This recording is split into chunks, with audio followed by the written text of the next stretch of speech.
I'm Esther Braat and I'm talking here with Sue Bray, energy coach. And my first question would be, what do you do? What does an energy coach do? Well, I work with women, leaders, women in middle management level and upwards, in business, women of influence, and basically the women who come to me, who I'm able to help, are those who have low energy challenges. They've got real challenges with low energy and also high stress, and these go often together. So successful women at the office, but who are tired or low in energy. Yeah. And it's really interesting from a Taoist point of view. The Taoists are it's about 5,000, 7,000 year old Chinese life philosophy and medicine. The Taoists see that when there are three different kinds of energy, and when our Jing energy is very low, then we often experience more stress than we would do normally. And what's really interesting is you could translate Jing energy as being adaptive energy. So when we have high enough levels of adaptive energy, which is different to everyday energy, we feel that we're able to thrive in any kind of situation, no matter what the external circumstances are, no matter how many things we might have to juggle, no matter how much information is coming inwards, or no matter how much decisions we need to make, small decisions, big decisions. It's often the plethora, the number of small decisions on a daily basis, which can be quite overwhelming, quite stressful. When our Jing energy is high, then we're able to move through life, through our busy, successful lives in business much more easily. So what I do is I help people, I help women who come to me, I help them specifically to rebuild or regenerate their batteries. You mentioned batteries a moment ago, their batteries of energy. So even though their only symptom could be that when they're stressed, they're too stressed. So even if they're physically okay and they sleep well, their only symptom could be that when they're stressed, they feel panic a lot. That could be that the only Jing energy is low. Yeah, it could be. The interesting thing there is a connection between, and probably it may be good if I take a step back and explain the three different kind of energies, because I imagine most people who are, if you're listening to this, you might not have come across these before. It was new for me about 5 years ago, and revolutionary when I came across this. Yeah, because the people I work with, they either think I have energy or I don't have energy, but now there are three kinds of energy. Yes.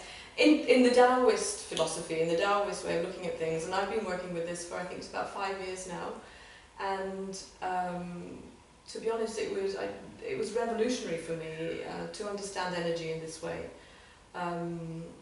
But essentially, the three different kinds of energies is, we're all familiar, we've perhaps heard of Qi a lot of people have heard of Qi in the West.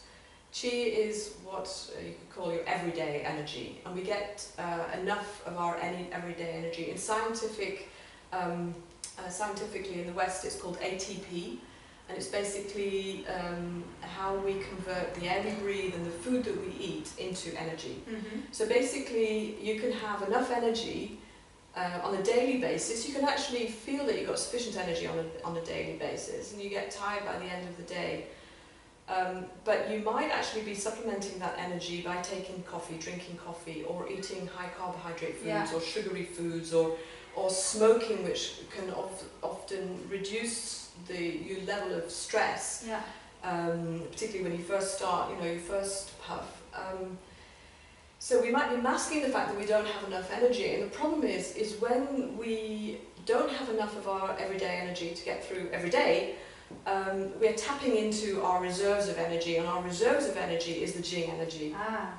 That's the way they relate together. And the significant thing about Jing energy is the Taoists, believe, and this has been, as I say, practiced for thousands of years, that we are born with a certain amount of Jing energy, and it's influenced definitely by our genetics, by our parents, how much energy they had, and each of our parents gives us a little bit of that from their batteries, and that's the amount that we have to deal with for our life.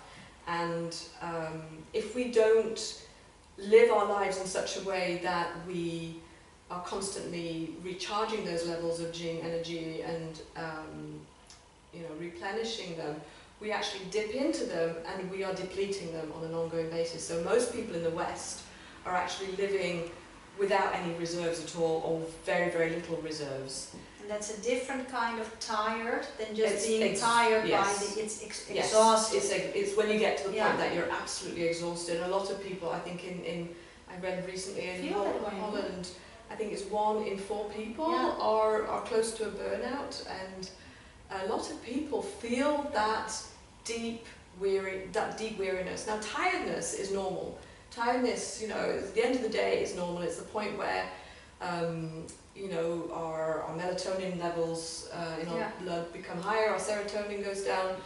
It's natural at the end of the well-lived day that we feel tired, and then we sleep and we feel recharged, and we get up the next day and we're raring to go. But there's a lot of people, they just crash.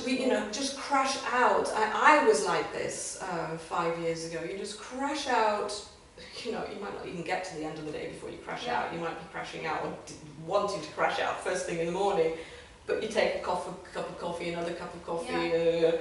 And you go on, and a lot of people live and work like that. Absolutely.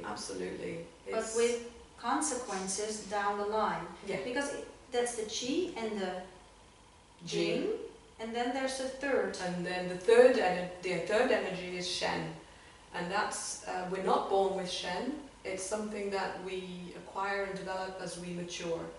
And it's not necessarily something that everybody automatically has as you become older, but it's a deep wisdom, you could say, and that's probably why a lot of people evolve a certain wisdom as you going through life. But it's also where you really feel like you're tapping into a deep intuition. A lot of business people talk about having inspired ideas or a creative spark, or entrepreneurs often have this. They have high Shen. It's a deep calm, so it overlaps with Jing. When you have high Jing, you'll have calm. You'll feel present. You can be in the moment. That's very similar to that aspect of Shen as well.